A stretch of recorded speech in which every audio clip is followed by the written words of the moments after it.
Om Swastiastu, selamat datang di Sachi Media. Nah, kali ini seneng banget Ani bisa ketemu lagi sama kalian semuanya untuk sharing-sharing pengalaman Ani di masa hamil.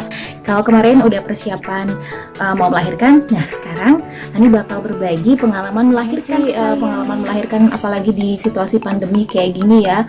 Banyak banget yang nanya-nanya sama Ani, jadi pas yang melahirkan kemarin, terus habis itu mereka tahu kondisi Ani seperti apa, langsung banyak yang nanya, Mbak gimana Mbak proses lahirannya, syaratnya apa aja, harus bawa apa aja, kayak gimana persiapannya, dan bla bla bla bla bla.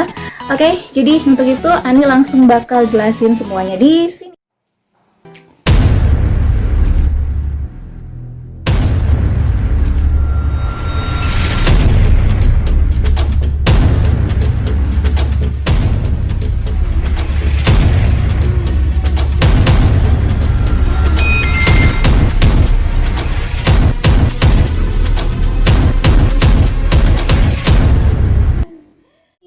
Kita awali dulu dari dari persiapan yang pertama ya. Jadi perkiraan HPL Ani waktu itu Ani ceritain sedikit ke kalian. Dokter bilang kalau Ani itu kemungkinan kelahiran untuk anak yang kedua itu tanggal 22.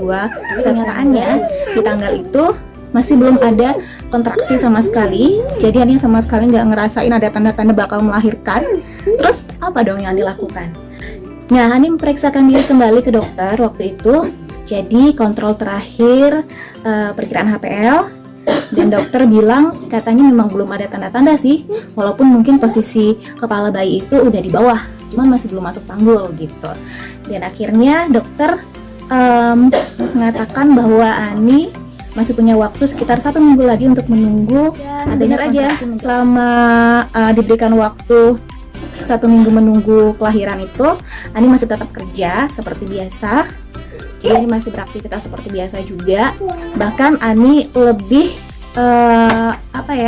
menambah aktivitas Ani selama menunggu masa tenggang HPL. Masa tenggangnya namanya ya. Oke, jadi 5 hari setelah perkiraan HPL.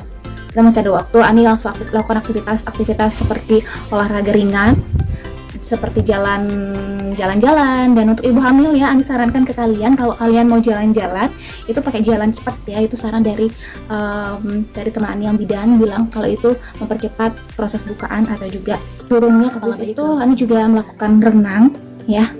Terus habis itu juga naik turun tangga. Itu pasti ibu hamil tahu banget jenis-jenis olahraga yang bisa kalian lakukan agar bukaan lebih cepat dan kepala bayi itu lebih mudah. Nah, akhirnya nggak perlu waktu 7 hari, cukup waktu itu 5 hari setelah lewat HPL. Ternyata Ani menunjukkan tanda-tanda 3 hari ya, 3 hari setelah lewat masa HPL menunjukkan tanda-tanda ada bukaan. Jadi dengan adanya flek ya yang berwarna agak pink itu keluar dari vagina kita gitu ya. Terus habis itu menandakan bahwa memang sudah ada bukaan, dan kepala bayi itu Ani mulai merasakan nyeri-nyeri di punggung. Terus kaki sudah mulai bengkak lagi. 4 hari setelah HPL lewat, ternyata Ani mulai merasakan kontraksi nih. Tapi kontraksinya cuman masih ada jeda yang cukup lama. Jadi selama 2 jam itu ada kontraksi selama 1 menit, di situ hilang, gak ada lagi rasa sakit. Bahkan kaki yang bengkak juga nggak bengkak lagi. Ini malah bingung waktu itu, padahal udah punya pengalaman lahiran Sachi ya, tapi masih agak deg-degan juga. Ini udah lewat loh 4 hari, tapi masih rasanya kok cuman segini doang sakitnya, bisa aja sih. Ani tetap berpikir nggak usah ke rumah sakit dulu gitu, karena kan ya dengan situasi pandemi kayak gini, kalau kita terlalu lama di rumah sakit, Ani mikir itu akan jadi hal yang cukup beresiko buat Ani ibu hamil. Udah menunggu dengan sabar, masih jalan-jalan, masih dengan aktivitas renang, masih dengan aktivitas latihan pernapasan, latihan hidung, tarik nafas lewat mulut, terus dikeluarkan di hidung, kayak gitu terus tiap pagi. Setelah itu akhirnya 5 hari menjelang HPL paginya, tepatnya tanggal hari Minggu waktu itu, tanggal 27 September 2020, Ani mulai merasakan dari jam 2 pagi ada kontraksi yang cukup intens.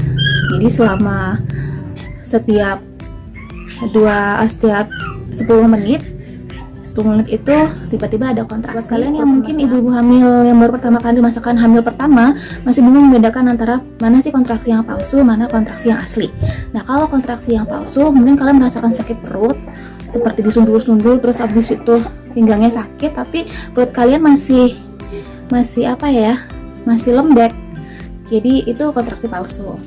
Juga waktunya juga nggak intens, itu kontraksi palsu. Tapi kalau misalnya kalian ngerasain yang benar-benar kontraksi asli, itu punggung kalian sakit, kemudian paha kalian juga sakit, dan yang paling penting itu adalah perut kalian itu kencang. Jadi kalau perutnya kencang, itu memang tandanya akan dirasain dari jam 2 pagi, jeda sebentar 5 menit, dan sakitnya itu sampai 60 detik ya, 45 detik sampai 60 detik. Ani ingat banget sampai hitung. Karena kan Ani mau membedakan nih kontraksi asli apa palsu. Terus habis itu ya udah Ani chat dokter kandungan Ani paginya. Dia tanya sama dokternya, "Dok, gimana baiknya? Apa saya harus ke rumah sakit sekarang?" Dokternya nanya, "Masih ini nggak? Masih kuat nggak nunggu di rumah? Masih sambil aktivitas?" Ini bilang masih kuat ya untuk menahan kontraksi itu. Nanti kalau misalnya kontraksinya udah mulai terasa selama 10 menit sampai 3 kali kontraksi dan lamanya 1 menit sampai gak bisa tahan gitu, ya udah next paginya mulailah terasa seperti itu selama 10 menit, hampir 3 kali terasa ada kontraksi, 2 kali terasa ada kontraksi dengan jeda waktu 1 menit. Ini mulai berpikir, bersiap-siap, mulai nyiapin nih tas daruratnya, mulai nyiapin minum vitaminnya, minum air lemon hangat, terus minum madu, malam telur rebus, telur ayam kampung, minum susu, siapin tenaga pokoknya. Udah mandi, terus doa, terus habis itu sembahyang kan, minta restu sama mertua juga, cium anak, siapin semuanya lah, langsung OTW ke rumah sakit ini.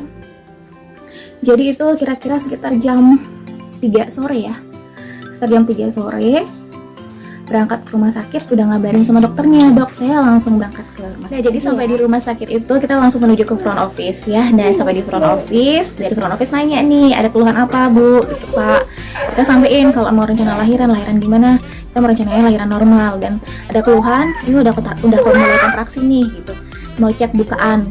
Ya udah langsung diarahin ke ruangan persalinan kan, diarahin di sana, kita disuruh nunggu sebentar. Di situ nama kita dipanggil. Jadi nama Ani tuh waktu itu dipanggil masuk ke ruangan, dan suami memang yang boleh menemani istri itu cuma 1 orang, dan kebetulan dia sampai di sana prosedur semuanya jalan, dari administrasi semuanya jalan. Terus abis itu mulailah dicek suhu tubuh, mulai ditanyain keluhan, ada batuk, pilek dan sebagainya, bilang enggak. Terus abis itu dicek tensi juga kan, dicek bukaan yang pasti, dan ternyata sampai di rumah sakit itu kebetulan Ani baru bukaan 2 di jam 7 malam. Jadi baru sampai sana bukaan 2, nunggu dokter Ani dihubungin untuk bisa cek kondisi Ani.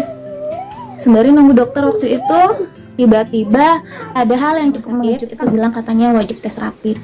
Ani kaget, loh kok tes rapid lagi gitu, karena sebelumnya Ani sempet konsultasi, tanya ke dokter kandungan, katanya sih nggak usah tes rapid kalau memang kondisi si ibu baik-baik aja, nggak ada batuk, nggak ada pilek, nggak ada sesek, nggak ada gejala-gejala menunjukkan ke arah kita terinfeksi COVID-19. Tiba-tiba ada petugas datang dan bilang, "Mbak, saya ambil sampel darahnya ya, nggak mau dites rapid." Gitu.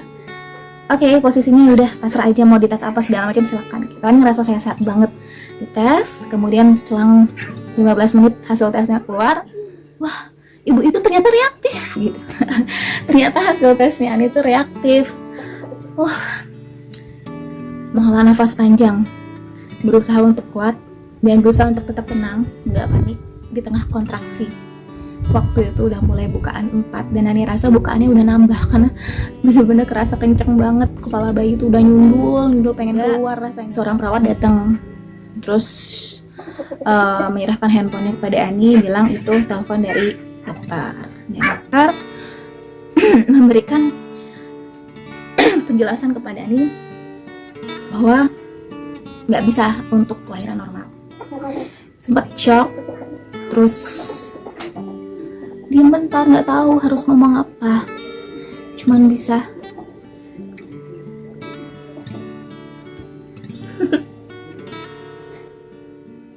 Cuma bisa waktu itu bilang sama dokternya, kan bisa ya dok untuk kelahiran normal aja gitu.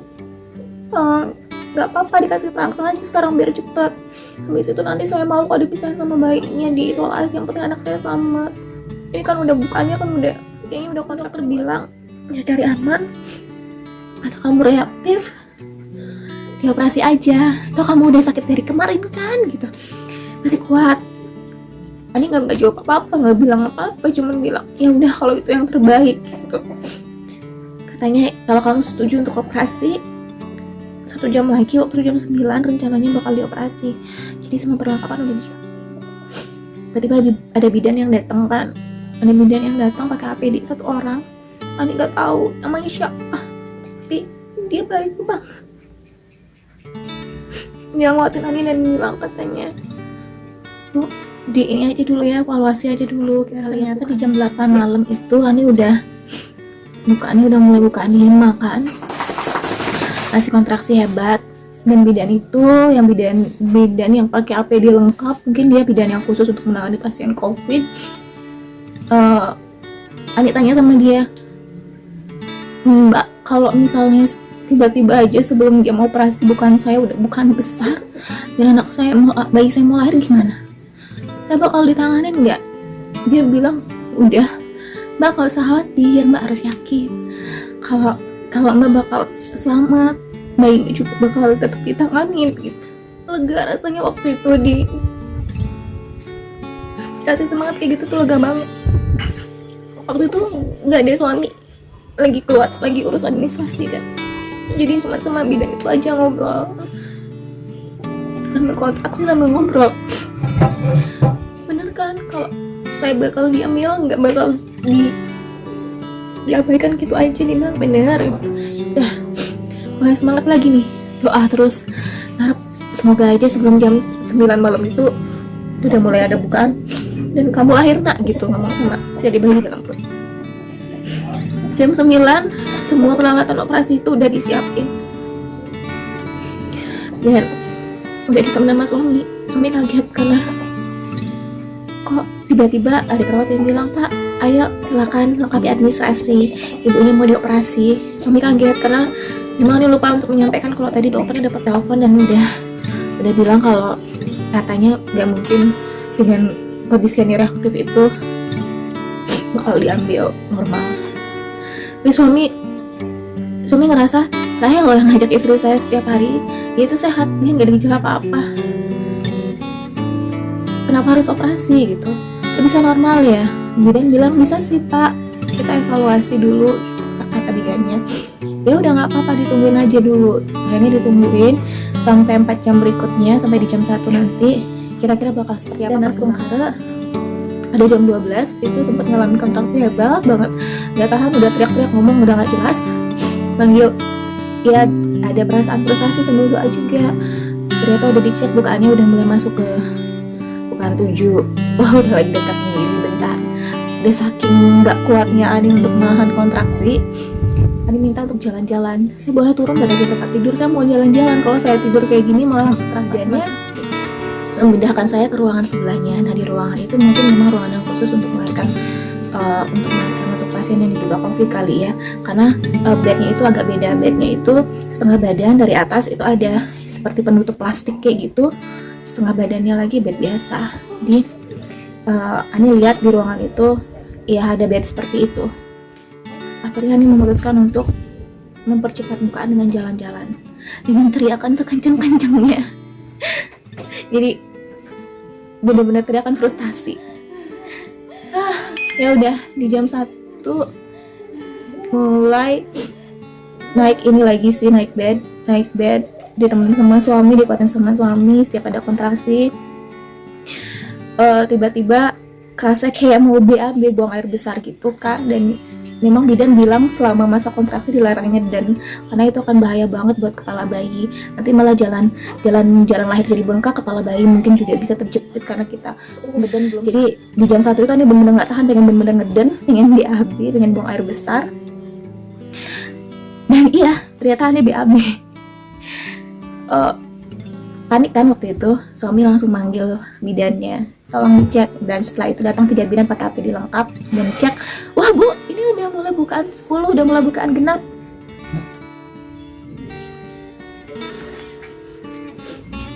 Iya, akhirnya bukaan 10 dan Ani ngeden sekencang mungkin. Lahirlah adik bayi. Walaupun juga lahirnya dengan dibarengi dengan ambeien yang keluar juga. Tapi seneng banget dia sudah lahir.